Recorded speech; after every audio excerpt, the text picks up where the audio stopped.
जो मिला बाबा सब तुम्ही से।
ओम शांति।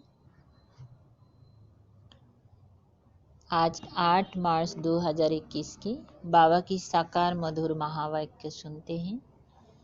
निराकार शांति का सागर शिव बाबा बोले, मीठे बच्चे, श्रीमत पर कल्याणकारी बनना है, सबको सुख का रास्ता बताना है। प्रश्न, किसी भी प्रकार की गफलत होने का मुख्य कारण क्या है? उत्तर में बाबा ने कहा, देह अभिमान।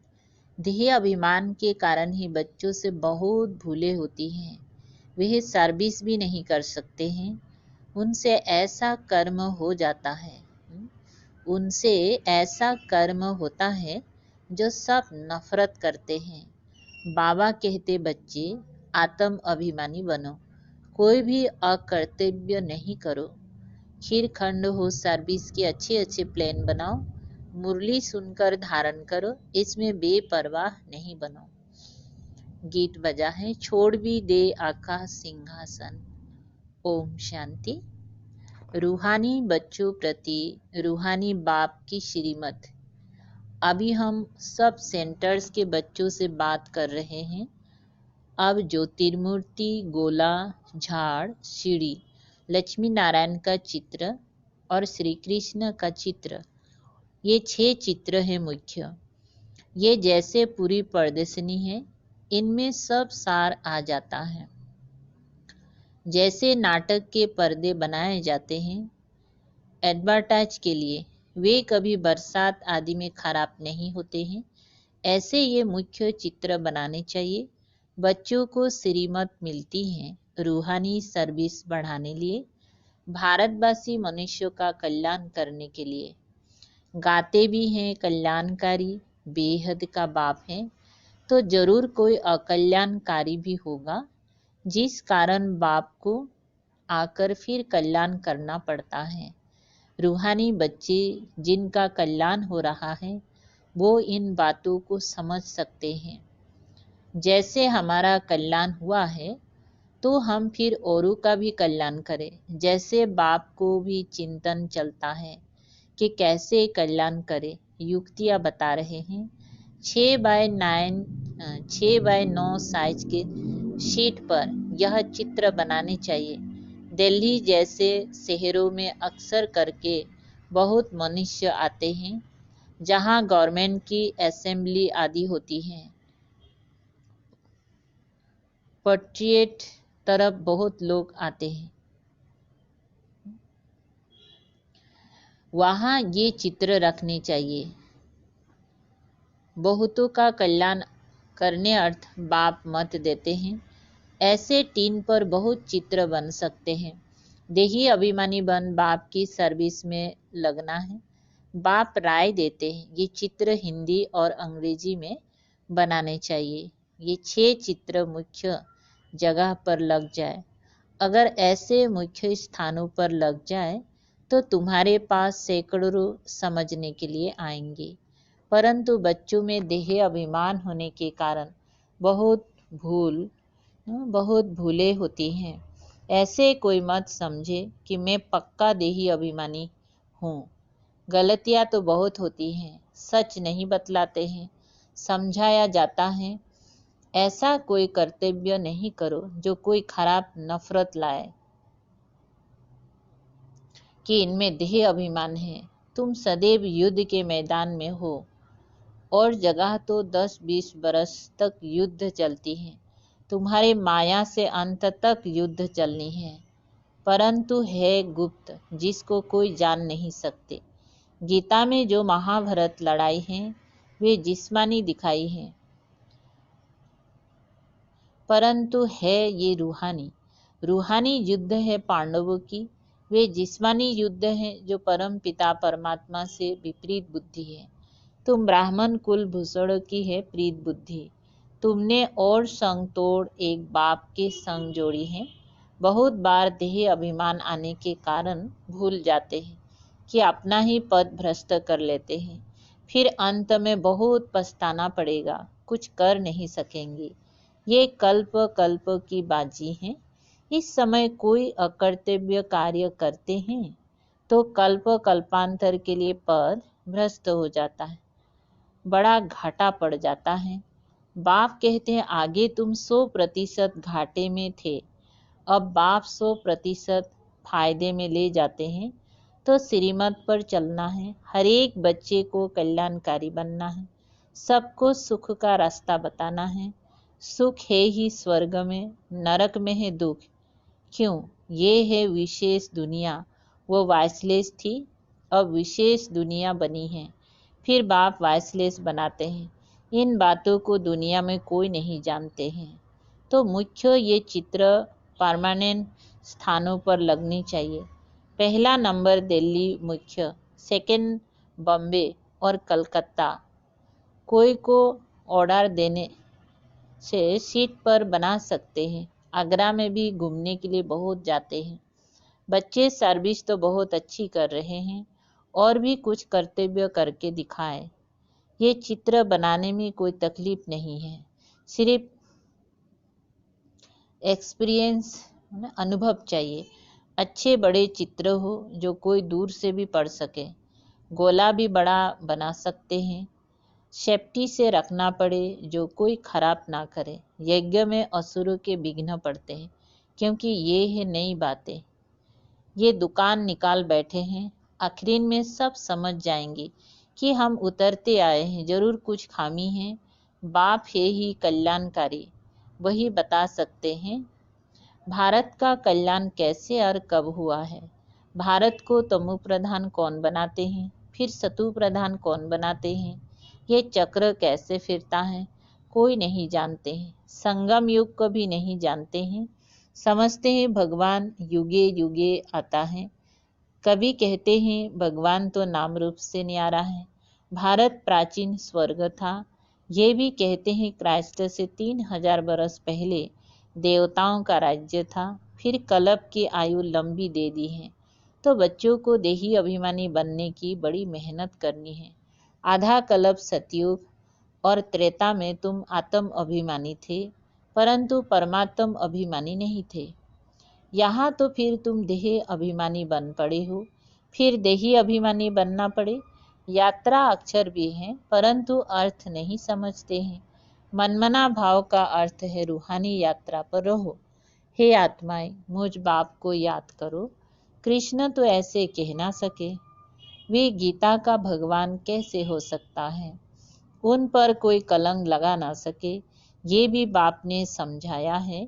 सीढ़ी जब उतरे हैं तो आधा कल्प काम चिता पर बैठ काले हो जाते हैं। अब है ही आयरन एज, उनकी संप्रदाय काली होगी, परंतु सबका सामारा रूप कैसे बनाए। चित्र आदि जो भी बनाए हैं सब बेसमझी के, उसको ही श्याम फिर सुंदर कहना, ये कैसे हो सकता है। उनको कहा ही जाता है अंधश्रद्धा से गुड़ियों की पूजा करने वाले। गुड़ियों का नाम रूप ऑक्यूपेशन आदि हो नहीं सकता। तुम भी पहले गुड़ियों की पूजा करते थे ना, अर्थ कुछ भी नहीं समझते थे। तो बाबा ने समझाया परदेसिनी के चित्र मुख्य बन जावे, कमेटी बने जो परदेसिनी पिछाड़ी परदेसिनी करते रहे। बंधन मुक्त तो बहुत है, कन्याएं बंधन मुक्त है, बानप्रस्थी भी बंधन मुक्त है। तो बच्चों को डायरेक्शन अमल में लाना चाहिए। ये है गुप्त पांडव, कोई को भी पहचान में नहीं आ सकते। बाप भी गुप्त, ज्ञान भी गुप्त। वहाँ मनुष्य मनुष्य को ज्ञान देते हैं, यहाँ परमात्मा बाप ज्ञान देते हैं आत्माओं को। परंतु ये नहीं समझते कि आत्मा ज्ञान लेती है, क्योंकि वे आत्मा को निर्लेप कह देते हैं। वास्तव में आत्मा ही सब कुछ करती है। पुनर्जन्म आत्मा लेती है कर्मों के अनुसार। बाप ये सब पॉइंट्स अच्छी रीति बुद्धि में डालते हैं। सब सेंटर्स में नंबरवार देही अभिमानी हैं, जो अच्छी रीति समझते और फिर समझाते हैं। देह अभिमानी ना कुछ समझते ना समझा सकते। मैं कुछ समझती नहीं हूँ, ये भी देह अभिमान है। अरे तुम तो आत्मा हो। बाप आत्माओं को बैठ समझाते हैं। दिमाग ही खुल जाना चाहिए, तकदीर में नहीं है तो खुलता ही नहीं है। तो बाप तदबीर करते हैं, परंतु तकदीर में नहीं है तो पुरुषार्थ भी नहीं करते हैं। हे बहुत सहज, अलफ और बे समझना है। बेहद के बाप से वर्षा मिलता है। तुम भारतवासी सब गॉड गॉडेस थे, प्रजा भी ऐसी थी। इस समय पतित बन पड़े हैं। कितना समझाया जाता है।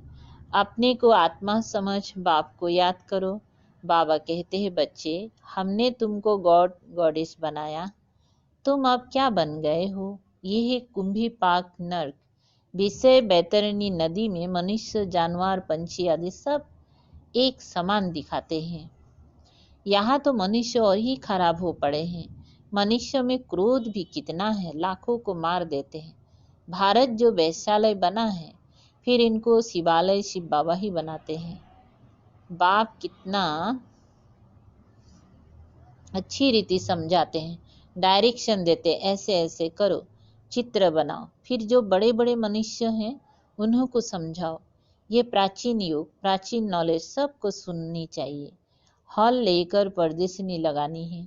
उन्हों को तो पैसे आदि कुछ नहीं लेने चाहिए। फिर भी जो ठीक समझो तो किराया लो। चित्र तो आप देखो, चित्र देखेंगी तो फिर झट पैसे वापिस कर देंगी। सिर्फ युक्ति से समझाना चाहिए। अथॉरिटी तो हाथ में रहती है ना, चाहे तो सब कुछ कर सकते हैं। वे थोड़े ही समझते हैं। विनाश काले विपरीत बुद्धि तो विनाश को प्राप्त हो गए। पांडवों ने तो भविष्य में पद पाया, सो भी राज्य पीछे भविष्य में होगा, अभी थोड़े ही होगा। ये मकान आदि सब टूट जाएंगी। अब बाप ने समझाया है, प्रदर्शनी भी करनी चाहिए। खूब अच्छी तरह से कार्ड पर निमंत्रण देना है। तुम पहले बड़ों को समझाओ तो मदद भी करेंगे, बाकी सोए नहीं रहना है। कोई बच्चे देह अभिमान में सोए रहते। कमेटी बनाए, खीरखंड हो, प्लेन बनाना चाहिए। बाकी मुरली नहीं पड़ेंगी तो धारणा कैसे होगी? ऐसे बहुत लागर्ज माने बेपरवाह है। अच्छा, मीठे मीठे सिकलधे बच्चों प्रति माता पिता बाप दादा का याद प्यार और गुड मॉर्निंग। रूहानी बाप के रूहानी बच्चों को नमस्ते।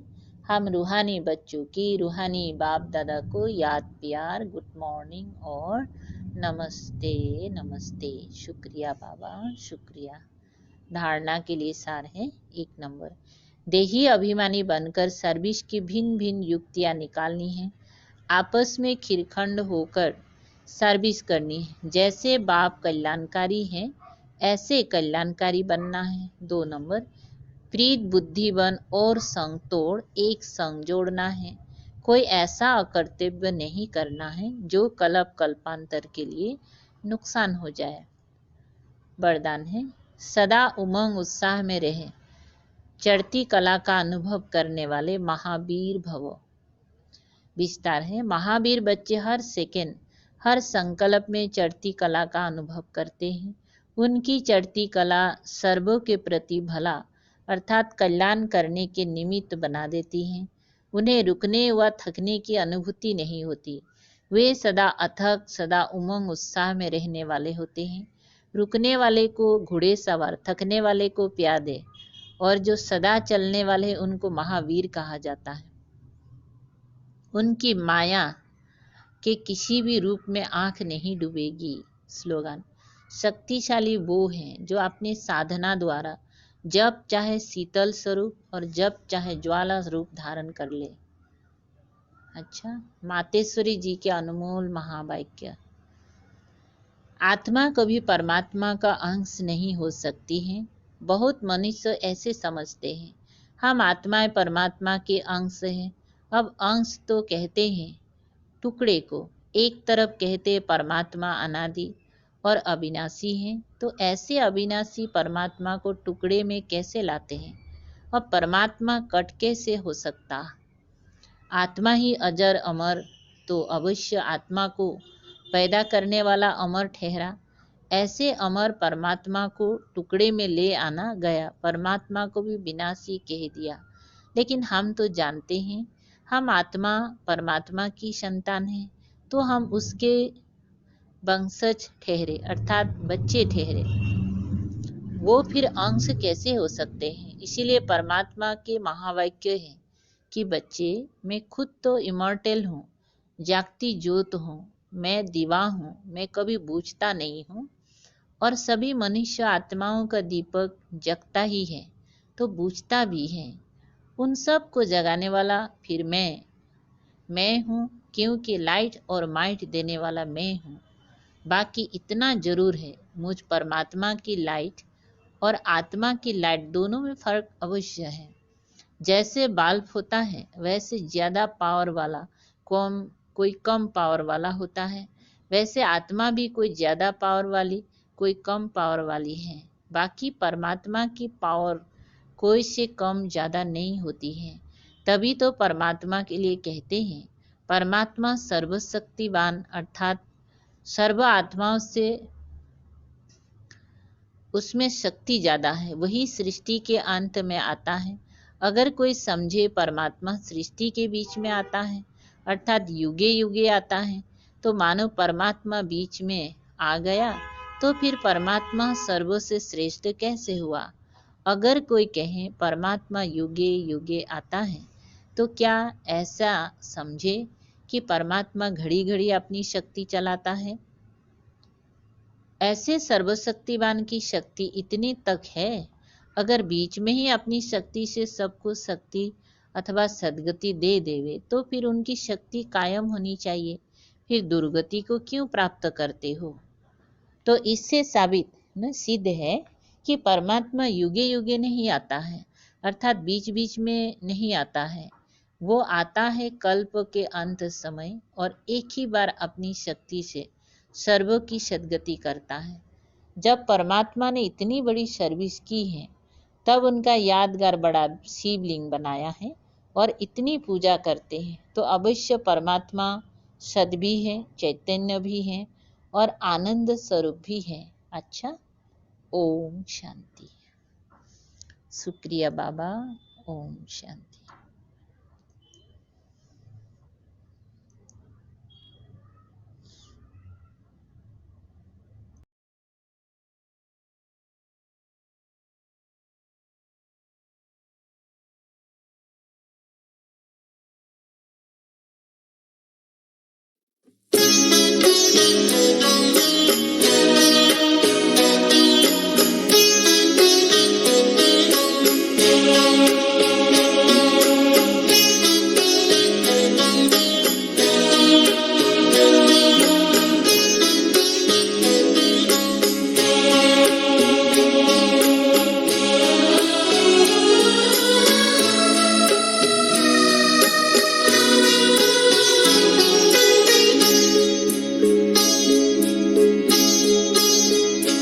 तेरी पालना का बाबा, तेरी पालना का बाबा, एहसान चुकाए किस तरह, एहसान चुकाए किस तरह। तूने प्यार से जो पाला, तूने प्यार से जो पाला, शब्दों में गाए किस तरह। तेरी पालना का बाबा, तेरी पालना का बाबा।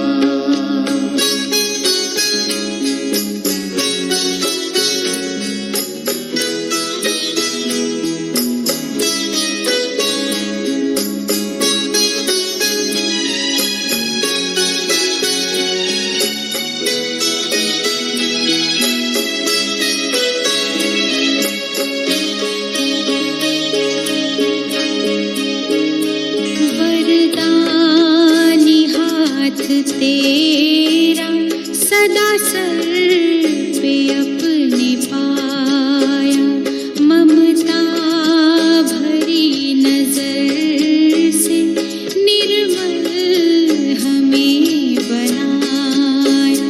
गुणों से तूने सजाया,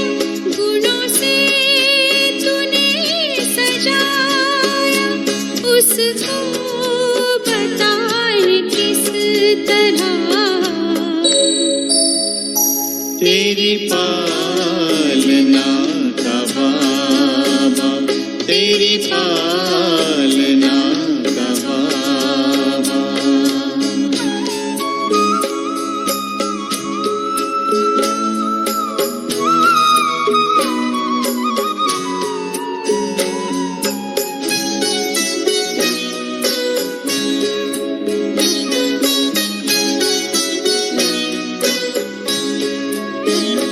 संकल्प सास तुमने बच्चों पे है लुटाए, उपमा तुम्हारी बाबा हम तो कहीं न पाए।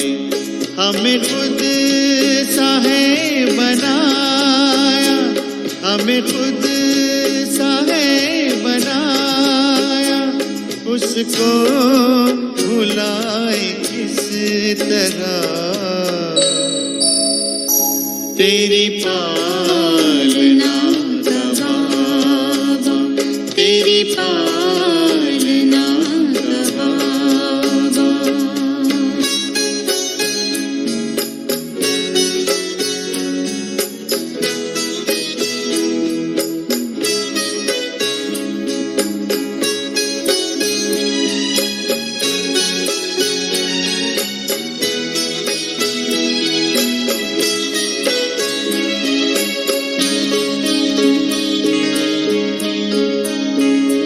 निष्काम तेरी सेवा सबकी जुबां पे आए, आभार तेरा बाबा दिल बार बार गाए।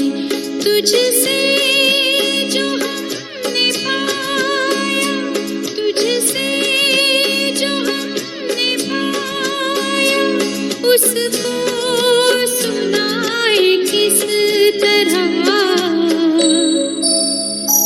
तेरी पालना का बाबा, तेरी पालना का बाबा। एहसान चुकाए किस तरह, एहसान चुकाए किस तरह। तूने प्यार से जो पाला, तूने प्यार से जो पाला, शब्दों में गाए किस तरह। तेरी पालना